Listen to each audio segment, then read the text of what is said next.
Sakura EB737. Ito naman guys, Sakura na EB9000.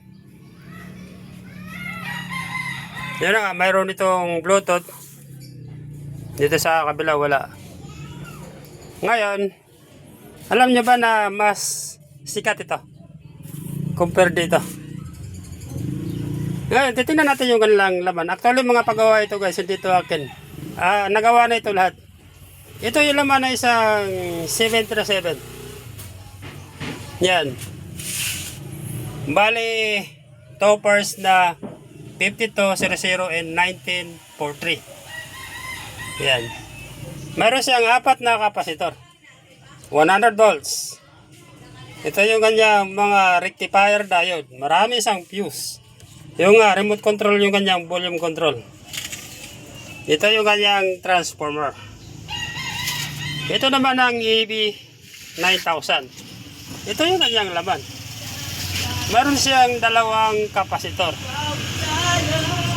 Yung 100 volts.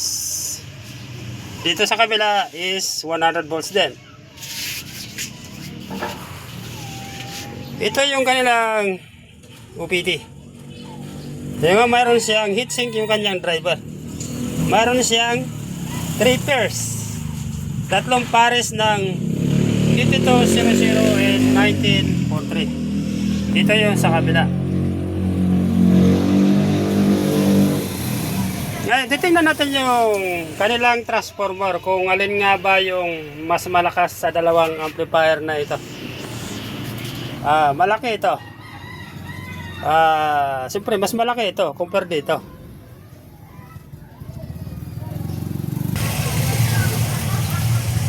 Ito yung likod ng EB9000. Meron siyang power output na 1800 times 2. Ito yung kanyang kapitan ng speaker. Ito naman yung kanyang voltahe. 62062 BEC.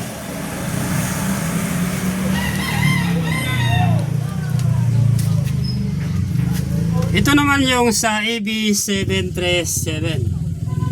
Meron siyang nakalagay sa likod na max power output na 1400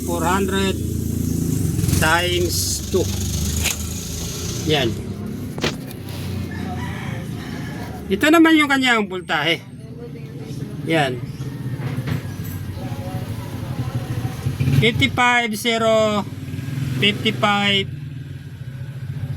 BEC. Kita ba? Ang tanong, sino yung malakas sa dalawang amplifier na ito? Siyempre, malakas ito. Dahil nga 62062 BEC. At mas malaki yung kanyang transformer.